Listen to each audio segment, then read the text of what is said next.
Hello friends, welcome to my YouTube channel. I am Antima Dubey. Today I am going to teach you class 9 Science Chapter 4 Structure of the Atom. पिछले video में हमने पढ़ा था chapter 3, उसके 3 part बनाए थे मैंने, आप उसको देख सकते हैं। अब हम पढ़ रहे हैं chapter 4 structure of the atom. चलिए शुरू करते हैं। John Dalton assumed that atom is indivisible. John Dalton को क्या लगा कि एटम क्या है, इंडिविजिबल, मतलब एटम क्या है, डिवाइड नहीं हो सकता। लेकिन इन 1866 E. Goldstone discovered the presence of new radiation in a gas discharge tube and called them canal rays. लेकिन 1866 में गोल्डस्टोन ने क्या डिस्कवर करा, न्यू रेडिएशन को डिस्कवर करा, किसके अंदर, गैस डिस्चार्ज ट्यूब में। उसको क्या नाम दिया गया, canal raise.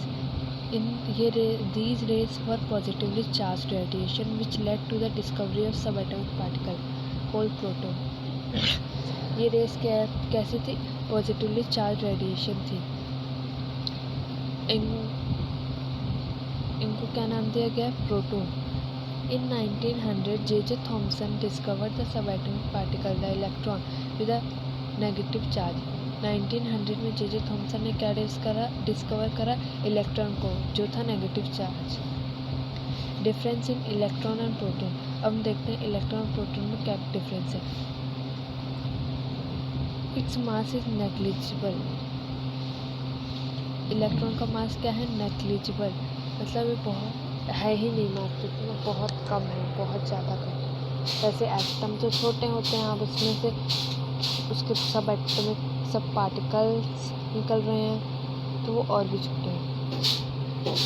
Positively charge proton को देखते हैं। Its mass is 1 unit. इसका मास क्या है, 1 यूनिट है। Charge is -1। इलेक्ट्रॉन का क्या है, चार्ज -1। प्रोटॉन का क्या है, +1। J.J. Thomson discovered it, the neutron was discovered. Electron को किसने डिस्कवर किया था, J.J. थॉमसन ने, और प्रोटॉन को किसने डिस्कवर किया था, E. गोल्डस्टोन ने।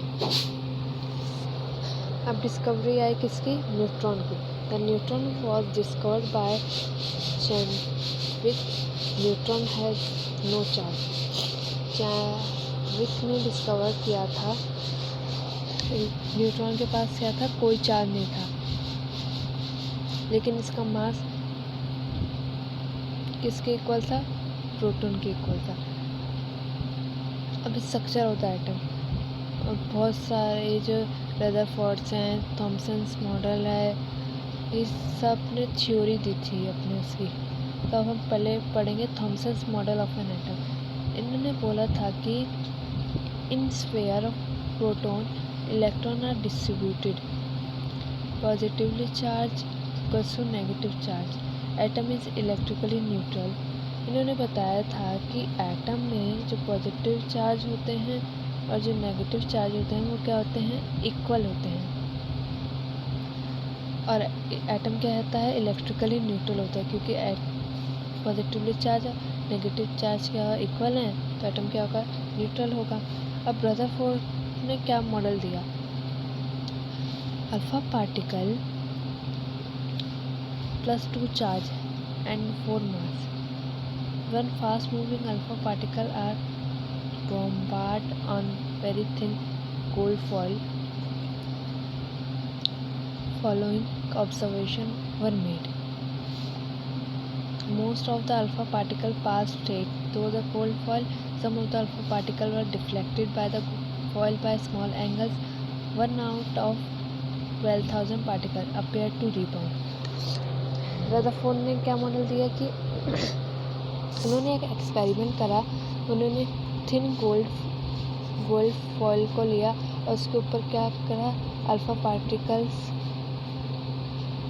को, मतलब उस पर अल्फ़ा पार्टिकल मूव कर रहे थे। अल्फ़ा पार्टिकल क्या होते हैं, जिस हीलियम एटम को कहते हैं, जिसमें सिर्फ प्रोटॉन और न्यूट्रॉन होता है, इलेक्ट्रॉन नहीं होता, उसको कहते हैं अल्फ़ा पार्टिकल। उसका मास कितना था, 4 मास था उसका।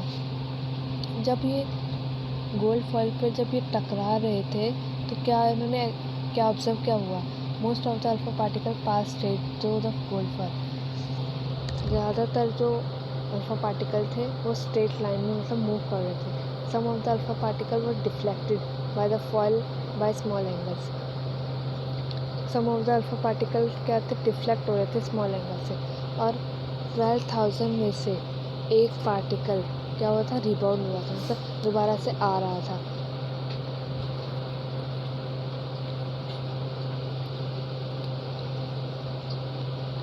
अब क्या देखते हैं, conclusion made by Rutherford based on this observation. इन्होंने क्या कंक्लूजन निकाला, कि इनसे क्या निकाला, most of the space inside the atom is empty because a particle passed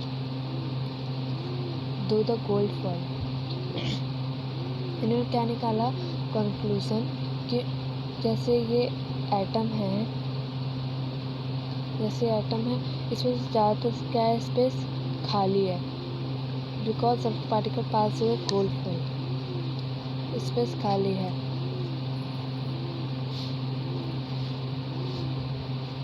very few particles were deflected from there path because positive charge of the atom occupies a very little space.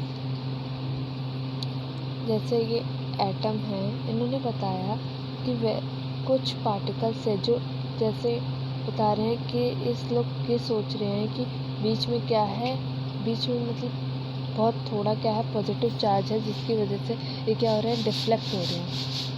A very small fraction of a particle which rebound back show all positive charge and mass of the gold atom is concentrated in very small volume within an atom।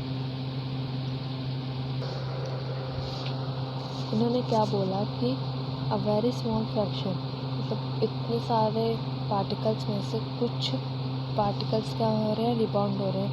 तो इन्होंने बोला कि positive charge and mass of the gold foil is concentrated in very small volume with in an atom. कि atom में क्या होगा, कुछ छोटे से कुछ मतलब एटम के मतलब बीच में क्या होगा, छोटे सी जगह में क्या होगा, पॉजिटिव चार्ज होगा। इन्होंने ये बोला जिससे वो रिबाउंड हो रहे हैं, क्योंकि अल्फा पार्टिकल क्या थे, अल्फा पार्टिकल थे पॉजिटिव क्या जाते हैं, पॉजिटिव चार्जेस क्या होते हैं,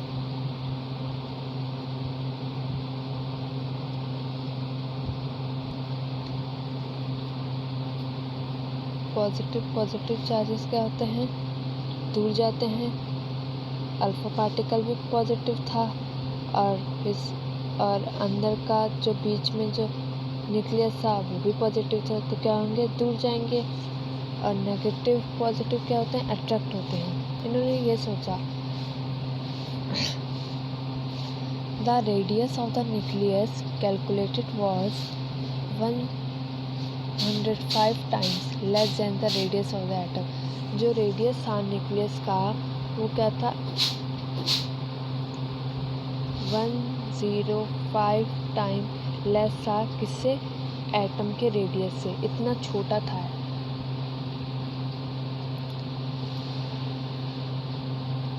Thank you. I hope you like my video. If you like my video, please like, share and comment on comment box. Thank you.